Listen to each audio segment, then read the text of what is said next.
एक ऐसी कौम जिनके लिए भूख सिर्फ एक लफ्ज था, जिनके शहर में तंगी का कोई तसव्वुर ही नहीं था, जहां सोना मिट्टी की तरह था और पानी रहमत की तरह बहता था। फिर सोचिए, सिर्फ एक छोटा सा चूहा और मारीब का अजीम बंद अपनी लिखी हुई तकदीर से जा मिला। ना फौज का हमला, ना जलजिला, ना आसमानी बिजली, बस अल्लाह का एक हुक्म और एक रात, और दुनिया की सबसे अमीर सल्तनत जमीन के नीचे दफन। ये वो वाकया है जिसका जिक्र अल्लाह ने खुद कुरान में किया। ये है कौमे सबा, जन्नत से जहन्नम तक का सफर। और यकीन मानिए, जो आगे आने वाला है वो आपको अंदर तक हिला देगा। कौमे सबा अरब के जुनूबी हिस्से में आज के यमन के इलाके में आबाद थी, लेकिन ये कोई आम कौम नहीं थी। ये दुनिया की सबसे ज्यादा खुशहाल कौम थी। इनकी जमीन जरखेज थी, हवा नरम थी और बारिश बिल्कुल मीजान के साथ होती थी। मगर इनकी असल ताकत, इनका सबसे बड़ा राज, मरीब का अजीम बंद। ये डैम इतना अजीम था कि इसके जरिए दोनों जानिब फैले हुए बागों को पानी मिलता था। फल इतने ज्यादा कि मुसाफिर जब वहां से गुजरता तो भूख का एहसास ही नहीं होता। कुरान इस मंजर को खुद बयान करता है। सबा के लिए उनके रहने की जगह पर एक निशानी थी, दाएं और बाएं दो बाग। और फिर अल्लाह फरमाता है, अपने रब का रिज़्क खाओ और उसका शुक्र अदा करो। यह सिर्फ दौलत नहीं थी, यह अल्लाह की रहमत का निजाम था। इस महीने मछलियों का शिकार बहुत अच्छा हुआ है। हमारी तिजारत हर महीने बेहतर हो रही है। शहर साफ, निजाम मुनज़्ज़म, लोग अमन में। कुरान ने इस शहर को कहा पाक शहर और बख्शने वाला रब। ये थी जमीन पर जन्नत। इसी कौम की सबसे मशहूर हुक्मरान रानी बिल्कीस। तफसीर इब्ने कसीर के मुताबिक बिल्कीस एक समझदार, बाहिकमत और ताकतवर रानी थी। उसका तख्त अजीम था, उसका निजाम मजबूत और उसकी सल्तनत दूर दूर तक मशहूर। यहाँ तक कि उसका जिक्र अल्लाह के नबी हजरत सुलेमान अलैहिस्सलाम तक जा पहुँचा। हजरत सुलेमान अलैहिस्सलाम, वो नबी जिन्हें अल्लाह ने ऐसी ताकत दी जो किसी और को नहीं मिली। जिन्नात उनके हुक्म में, परिंदे उनकी जबान समझते और हवा उनके लिए चलती। उन्होंने बिल्कीस को खत भेजा। कुरान इस खत के अल्फाज बयान करता है। ये खत सुलेमान की तरफ से है और ये अल्लाह के नाम से शुरू होता है। और दावत दी, अल्लाह के आगे सजदे में झुक जाओ। बिल्कीस ने मशवरा किया, तोहफे भेजे, सोना, चांदी, जवाहरात।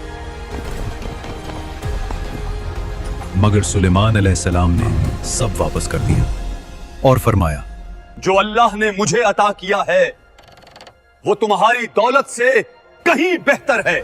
यहां बिल्किस समझ गई कि ये कोई आम बादशाह नहीं, ये अल्लाह का नबी है। फिर वो खुद सुलेमान अलैहिस्सलाम के पास आई और जब शीशे के महल में दाखिल हुई तो पानी समझकर अपना लिबास उठाया। तब हकीकत खुली। उस वक्त बिल्किस ने कहा, परवरदिगार, मैं गलत थी, अब मैं अल्लाह पर ईमान लाती हूँ। और तफसीर इब्ने कसीर के मुताबिक बिल्किस के बाद कौमे सबा ने भी इस्लाम कबूल कर लिया। ये था सबा का रूहानी और दुनियावी उरूज। मगर वक्त हमेशा एक जैसा नहीं रहता। बिल्किस का दौर खत्म हुआ, नस्लें बदली, हुक्मरान बदले और वक्त के साथ शुक्र की जगह हुरूर ने ले ली। ये बाग हमने बनाए, ये बंद हमने खुद खड़ा किया, ये दौलत हमारी अकल का नतीजा है। अल्लाह का जिक्र कम होता गया और अपनी ताकत का नशा बढ़ता गया। अल्लाह ने उन्हें तंबीह दी, नबी भेजे, मगर उन्होंने मजाक उड़ाया। नबियों ने उनसे कहा, ये बाग तुम्हारी अकल का कमाल नहीं, ये रब की रहमत है। अगर तुमने शुक्र छोड़ दिया तो ये रहमत तुम पर बोझ बन जाएगी। लेकिन कौम सबा हंस देती। वो जवाब देते, तुम हमें डरा रहे हो, देखो हमारा मार्ग बंद, पहाड़ों की तरह मजबूत, क्या तुम्हारा रब उसे भी गिरा सकता है? नबी फिर कहते, अल्लाह जब पकड़ करता है तो वजह बड़ी नहीं होती, सिर्फ उसका हुक्म काफी होता है। मगर कौम के चेहरों पर सिर्फ घमंड होता। अगर अजाब आना होता तो कब का आ चुका होता। हमारी सल्तनत महफूज है, हमारा बंद लाजवाल है, हमें कोई तबाह नहीं कर सकता। साल गुजरते रहे, अल्लाह के नबी ने बार बार समझाया, रहमत कहर बनने से पहले सुधर जाओ।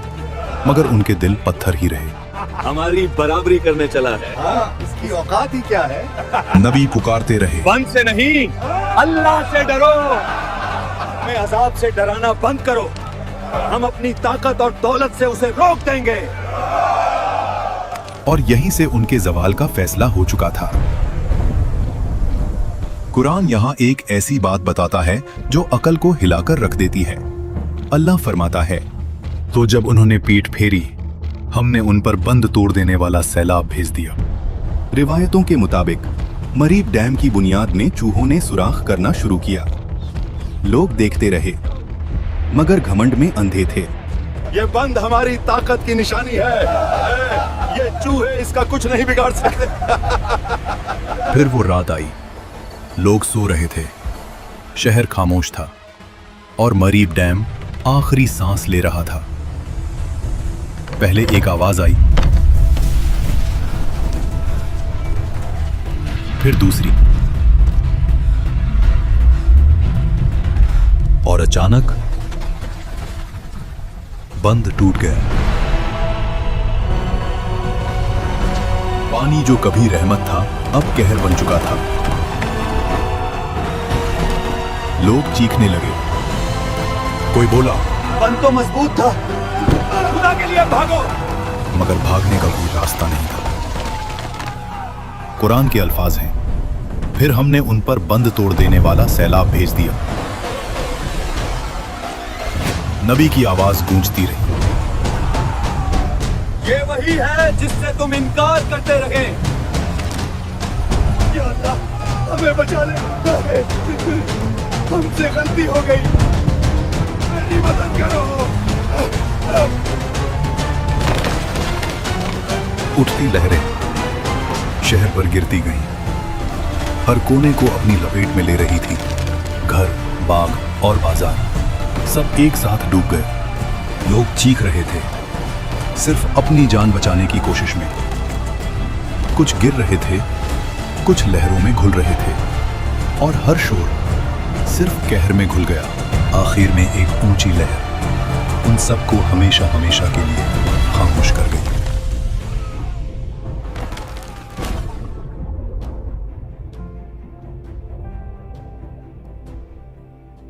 और फिर जो जमीन जन्नत थी, वो वीराना बन गई। बाग मिट्टी बन गए, घर बह गए, शहर के शहर खत्म हो गए, नस्लें खत्म हो गईं, सिर्फ वाक़िया रह गया। अल्लाह फरमाता है, उनके बागों के बदले कांटेदार झाड़ियां लगा दी गईं। ये सजा क्यों थी? कुरान खुद जवाब देता है, ये सजा इसलिए थी कि उन्होंने नाशुक्री की। कौम सबा दौलत से तबाह नहीं हुई, गुरूर से तबाह हुई। उनका जुर्म ये नहीं था कि वो अमीर थे, उनका जुर्म ये था कि वो शुक्र भूल गए। और इन मामूली लोगों को देखकर हंसी आती है। और ये वाकया सिर्फ उनके लिए नहीं, ये हम सब के लिए है।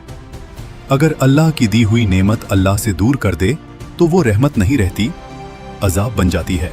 सोचिए, अगर एक छोटा सा चूहा अल्लाह के हुक्म से सल्तनत गिरा सकता है, तो हम किस गिनती में आते हैं?